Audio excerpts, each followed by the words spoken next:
केंद्र सरकार एक यूनिवर्सल पेंशन स्कीम लाने की तैयारी कर रही है, जिसके लिए सरकारी नौकरी में होना जरूरी नहीं है।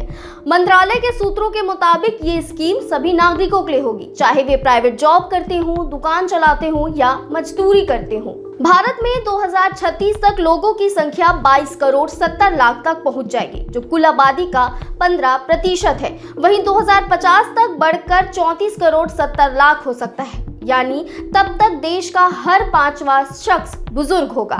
इनमें से ज्यादातर लोगों के पास बुढ़ापे में कोई सोशल सिक्योरिटी नहीं होगी। श्रम और रोजगार मंत्रालय के एक सीनियर अधिकारी ने इकोनॉमिक टाइम्स को बताया कि तेजी से बढ़ती बुजुर्ग आबादी को सिक्योर करने के लिए सरकार एक यूनिवर्सल पेंशन स्कीम पर काम कर रही है। इसका ड्राफ्ट बनाने का जिम्मा EPFO को सौंपा गया है।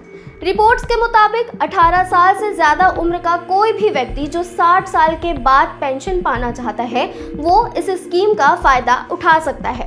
इस स्कीम का फोकस नौकरी पेशा लोगों के साथ अनऑर्गेनाइज्ड सेक्टर, ट्रेडर्स और एम्प्लॉय पर खासकर होगा। अनऑर्गेनाइज्ड सेक्टर में सड़क पर सामान बेचने वाले, मरम्मत करने वाले मजदूर और कम संसाधन वाले कारोबारी शामिल हैं।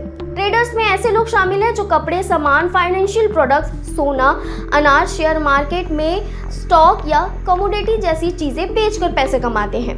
एम्प्लॉय में ऐसे लोग शामिल हैं जो छोटा कारोबार करके पैसा कमाते हैं, जैसे दुकानदार, छोटे व्यापारी, कंटेंट क्रिएटर और लेखक। फिलहाल इस स्कीम के प्रपोजल डॉक्यूमेंट पर काम चल रहा है। इससे आधिकारिक तौर पर कुछ भी सामने नहीं आया है। हालांकि मीडिया रिपोर्ट्स में सूत्रों के हवाले से स्कीम से जुड़ी कुछ बातें चल रही हैं, जैसे कि ये कंट्रीब्यूटरी स्कीम होगी, जिसमें अप्लाई करने वाले शख्स को हर महीने कुछ पैसे जमा करने होंगे। सरकार भी उसमें कुछ योगदान देगी। 60 साल की उम्र के बाद व्यक्ति का कुल कंट्रीब्यूशन सरकार का अंशदान और उस पर मिले रिटर्न के आधार पर पेंशन की रकम तय होगी।